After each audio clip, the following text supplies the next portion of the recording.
اللہ تعالیٰ نے دنیا میں ہر بندے کو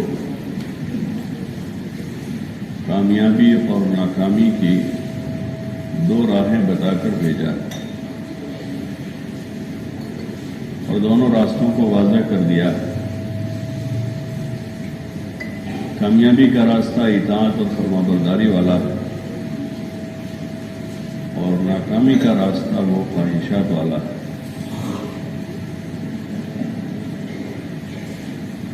دنیا جو ہے وہ اطاعت اور فرمانبرداری کی جگہ ہے، خواہشات پورا کرنے کی جگہ نہیں ہے۔ یہاں قدم قدم پر کوئی نہ کوئی حکم ہے۔ ہمارا کوئی لمحہ ایسا خالی نہیں ہے جس میں ہم اللہ کے کسی حکم کے تحت نہ ہوں۔ ہر وقت ایک عمومی حکم ہے سب کو کہ ایمان کے ساتھ رہے۔ کوئی حال بھی ایسا خالی نہ ہو کہ آدمی بے ایمان ہو۔ 24 گھنٹے آدمی پر فرض ہے، نمازیں 5 وقت ہیں، لیکن ایمان 24 گھنٹے۔ ایسے ہی گناہ سے بچنا آدمی کے ذمے 24 گھنٹے ضروری ہے، رات دن، اور زندگی کے ہر مرحلے میں، جوانی میں ہو، بڑھاپے میں ہو، فقر میں ہو یا امیری اور مالداری میں ہو، ہر حال میں آدمی پر گناہ سے بچنا ضروری ہے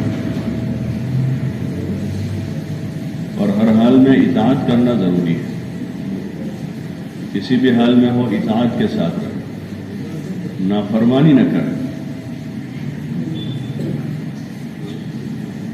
یہ حکم ہے ہر ایک۔ اگر نافرمانی کر رہا ہے تو گنہگار ہیں، مجرم ہیں، اور نافرمانی کے بقدر سزا کا مستحق ہے۔ جیسی نافرمانی اور جیسا گناہ ہے ویسے ہی آدمی کے اوپر سزا ہے۔ اصل سزا تو آخرت میں ہوگی، جیسے اصل بدلہ آخرت میں ہے ایسے اصل گناہوں کی سزا وہاں ہے، لیکن گناہوں کی نحوست دنیا میں بھی ظاہر ہوتی ہے اور دنیا میں بھی آدمی کو اس کا بھگتان بھگتنا پڑتا ہے۔ جیسے طاعات کی برکتیں دنیا میں بھی ظاہر ہوتی ہے، نماز پڑھنے سے روزے میں برکت ہوتی ہے، بدلہ تو اس کا قیامت میں ملے گا۔ ایسے گناہوں کی وجہ سے وبال آتا ہے، اور گناہوں کا جو وبال ہے وہ سب سے پہلے دل پر اترتا ہے۔ آدمی کے جسم سے پہلے وہ دل پر آتا ہے، دل کے اندر کا سکون چین چھین لیا جاتا ہے، اندر کی راحت طمانینت۔ اس لیے کہ جیسے دنیا میں جسم کا تندرست رہنا اور کسی حال سے خالی رہنا ضروری ہے، ایسے دل کا صحت مند ہونا بھی ضروری ہے، اور دل کا پاک صاف ہونا۔ دل کی پاکی اور صفائی، ایک تو کفر سے کہ کفر سے پاک ہوں، شرک سے پاک ہوں، نفاق سے پاک ہوں، ایسے حسد سے، کینے سے، بغض، عداوت سے۔ یہ ایسی چیزیں ہیں کہ اس سے انسان خود ہی پریشان ہوتا ہے، دوسرا اس سے پریشان نہیں ہوگا۔ آدمی کے کفر کا وبال آدمی کے خود پر آئے گا، شرک کا وبال آدمی کے اوپر آئے گا۔ ایسے ہی حسد، کینہ ہے، اندر بغض بھرا ہوا ہے دل میں کسی کے لیے، تو اس کا کیا بگڑتا ہے؟ کسی کے لیے بغض اپنے دل میں بھرا ہے تو سامنے والے کا تھوڑا بگڑنے والا ہے۔ جیسے کوئی آدمی کسی سامنے والے کو پریشان کرنے کے لیے اپنے جیب میں گوبر بھرے تو اس کو بدبو آوے، اس سے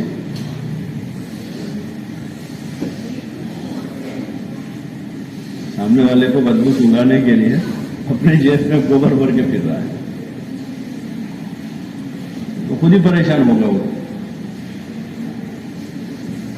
تو سامنے والے کو پریشان کرنے کے لیے آدمی اگر کوئی کام کرتا ہے اور اپنے دل کو میلا کرتا ہے، گندا کرتا ہے، تو اس کا وبال جو ہے خود آدمی کو سب سے پہلے اٹھانا ہے اور اس کا کوئی نقصان نہیں پہنچا سکے گا. اس کے لیے دل میں بغض ہے، عداوت ہے، حسد ہے. اس لیے دل کا ان تمام قسم کی بیماریوں سے پاک کرنا بہت ضروری ہے کہ دل پاک صاف رہے ہر قسم کی گندگی سے. کامیاب وہی ہوگا من قد افلح من تزکا، کامیاب ہو گیا وہ شخص جس نے اپنا تزکیہ کر لیا، یعنی اپنے دل کو ان گندگیوں سے پاک کیا. تمام قسم کی گندگی، جیسے جسم کو پاک صاف رکھنا ضروری ہے، اور جو لوگ نہیں رکھتے ہیں سماج میں، قوم میں ان کا درجہ نہیں ہوتا. ایک تو باشعور لوگ ہیں، گندے رہتے ہیں، لوگ ان سے محبت نہیں کرتے، کوئی تو ایسے ہی رہتے ہیں. اس سے زیادہ شعور ختم ہوتا ہے تو مزید گندا رہتا ہے آدمی. جیسے پاگل لوگ ہوتے ہیں، پاگل ہوتے ہیں تو وہ سماج میں اچھی نظر سے نہیں دیکھے جاتے. ایسے گناہوں کے ساتھ زندگی گزارنے والے اور اپنے دل کو ان گندگیوں سے پاک نہ کرنے والے، صاف نہ کرنے والے، وہ اللہ کی نظر میں برے ہیں، گنہگار ہیں. اور یہ بڑی بڑی گندگی ہے، معمولی قسم کی نہیں ہے. اس لیے سب کو پابند کیا اس کا کہ ایسی گندگیوں سے اور ایسے گناہوں سے اپنے آپ کو پاک کرے، اپنے آپ کو صاف کرے، اور اس کے اسباب بتائے کہ کن اسباب سے آدمی پاک ہوگا. اس میں نماز بہت بڑا سبب ہے. گناہوں سے، فواحش و منکرات سے بچانے کی بڑی طاقت نماز میں ہے. ان الصلاۃ تنہی عن الفحشاء والمنکر، کہ نماز برائیوں اور بے حیائیوں سے روکتی ہے. نماز کی آدمی پابندی کرے ہر حال میں، کسی حال میں نماز نہ چھوڑے. اس سے دھیرے دھیرے دل میں جو ہے وہ ایک قوت پیدا ہوتی ہے. اللہ کی یاد کرنے سے، ذکر کرنے سے، قرآن پڑھنے سے، نماز میں ساری چیزیں ہیں. دل کے اندر ایک قسم کا دائیا پیدا ہوتا ہے خیر کی طرف جانے کا، گناہوں سے بچنے کا، توبہ کرنے کا، اور انابت پیدا ہوتی ہے اللہ کی طرف. بڑا مؤثر ذریعہ ایک آدمی نماز کی پابندی رکھے ہر حال میں، بیماری ہو، تندرستی ہو، سفر میں ہو، حضر میں ہو، فارغ ہو، مشغول ہو، ہر وقت نماز سب سے مقدم رہے. کسی حال میں نماز کو ضائع نہ کرے اور نماز کو صحیح پڑھے.